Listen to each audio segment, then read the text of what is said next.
today's game, you need a stack of index cards, and if you don't have one, you can take a couple blank pieces of paper and cut them into smaller pieces. What we're going to do is we're going to look at your story or your poem in pieces. And the reason that we're doing that is because we want to get a better sense of what each piece does for your story or poem and how you can make each of those pieces even better. So the first thing you're going to do if you have a story is that you're going to break your story into scenes.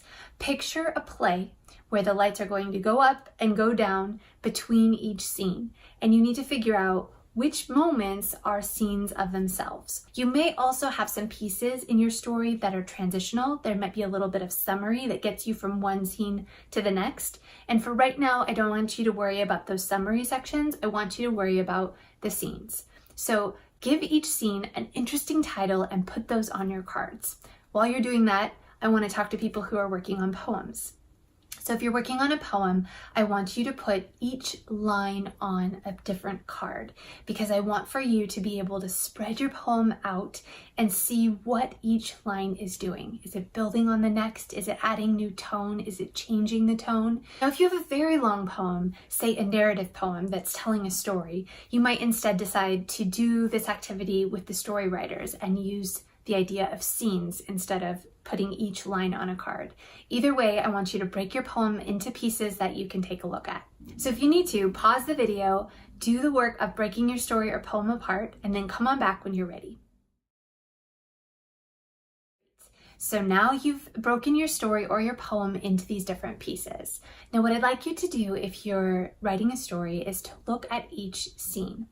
I want you to think of the beginning of the scene, and I want you to think, what's the feeling of the scene at the beginning? Usually it will be your main character's feeling at the beginning of the scene, but it could also be just the general environment. Everybody's upset at the beginning. If it's a positive feeling, you can put a plus sign at one side of your card.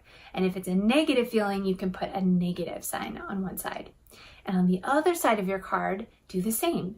Is there a difference? If your scene started out great, but now it's stupendous, go ahead and add 2 pluses on the other side of your card so you can see that it went from plus to double plus. And then keep going through your scenes. Now, if you're writing a poem, you can do the same thing. You can use positive signs and negative signs, or if you want to be a little more nuanced, you can create a series of symbols for yourself that will help you to see how does the line start and how does it end. You might want the line to increase in intensity, or you might want it to increase in sadness.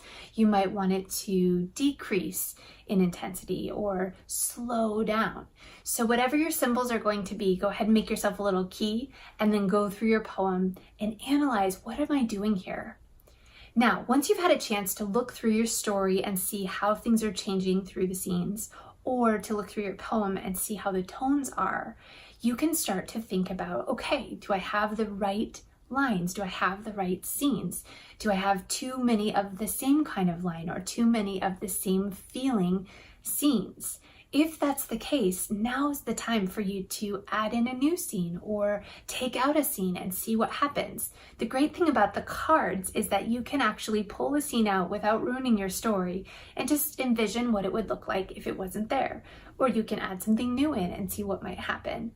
Tell the story in your mind or read the poem aloud to yourself and see how playing around with it gives you some more information. In the end, what you want to do is you want to ask yourself, what am I trying to achieve? Either with each scene, am I trying to make this scene go from very sad to very excited? Is there a way I can increase that effect through the words that I choose, through the actions I use? And same thing with your poem. Can I swap in a different word? Can I include a few more words?